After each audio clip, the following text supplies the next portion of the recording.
హల్లెలూయా. దేవునామానికి మహిమ కలుగును గాక. ప్రభువైన యేసుక్రీస్తు నామములో మీ అందరికీ నేను శుభాలు తెలియజేస్తున్నాను. ఈరోజు దేవుని యొక్క ప్రవచనము దేవుని యొక్క ప్రవచనం అంటే దేవుని యొక్క వాక్కు, దేవుని యొక్క మాట, దేవుని యొక్క వాగ్దానము. చూడండి, సామెతల గ్రంథము ప్రోబ్స్ చాప్టర్ 6 verse 9.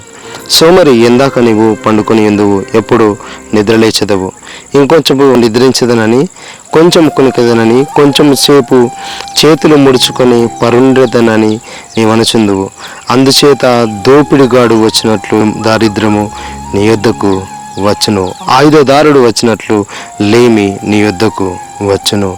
సామెతల గ్రంథము 6వ అధ్యాయము 9 నుండి 11వ వచనాల వరకు ప్రభు ఈ యొక్క సామెతల గ్రంథంలో ఎంతో జ్ఞానం ఉందండి. చూడండి, ఇక్కడ సొలొమోను సామెత రాస్తూ, సోమరి ఎందాక నీవు పడుకొని ఎందువు, ఎప్పుడు నిద్రలేచదు. చూడండి, ఎవరైతే సోమరితనంగా ఉంటారో వారి జీవితంలో అన్నిటిని కోల్పోతారు.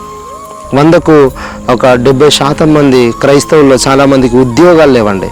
ఎందుకు ఉద్యోగాలు లేవని బేసిక్ రీజన్ చెప్తాను. ఏంటంటే, నేను ఒక ప్రాఫిట్గా, ఒక దేవుని యొక్క సేవకునిగా నేను ఉన్నాను కాబట్టి అనేక మందితో మాట్లాడిన అనుభవం నాకు ఉంది కాబట్టి నేను కొంతమంది గురించి నేను ఫోన్లో మాట్లాడుతూ ప్రార్థన చేసినప్పుడు దాంట్లో చాలామంది వరకు ఉద్యోగాలు ఉండవు. ఎందుకు ఉద్యోగం ఉండదంటే లేజినెస్, సోమరితనం. ఎందుకంటే ఆ యొక్క జాబ్ ఎర్లీ మార్నింగ్ 9 o'clockకి అట్లా వెళ్ళాల్సి ఉంటుంది.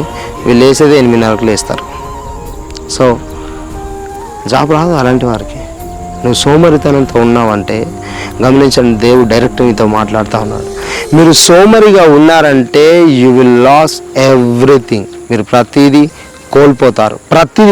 ఎవరైతే సోమరితనంగా ఉంటారో వారు నష్టపోతారు. ఎవరైతే సోమరితనంగా ఉంటారో నీవు ధనికుడవు కాలేవు, నువ్వు సంపాదించలేవు, నువ్వు స్థిరపడలేవు. నీ ఆశలు, నీ కోరికలు, నీ యొక్క బేసిక్ నీడ్స్ కూడా నీవు ఫుల్ఫిల్ చేసుకోలేని స్థితికి నువ్వు వెళ్ళిపోతావు.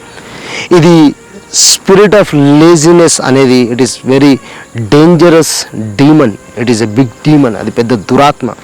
అందుకనే దేవుడు సెలవిస్తూ ఉన్నాడు. ఎందుకు ఉదయకాలం లేచి దేవుని సన్నిధిలో గడపమని చెప్తామనంటే, ఎవరైతే ఉదయం లేస్తూ ఉంటారో వారు దేవునితో ఎక్కువ సంబంధాన్ని కలిగి ఉంటారో వారికి లేజినెస్ ఉండదు. చూడండి, మనము పల్లెటూళ్ళలో చూసుకుంటే ఈ యొక్క సెల్ ఫోన్ ప్రపంచం లేకముందు 10-15 సంవత్సరాలు వెనక్కి మనం వెళ్ళినట్టయితే చూడండి, పల్లెటూళ్ళలో ఇప్పటికీ ఉదయాన్నే 5:30కు 4 గంటలకు లేసే వాళ్ళు చాలామంది ఉన్నారు.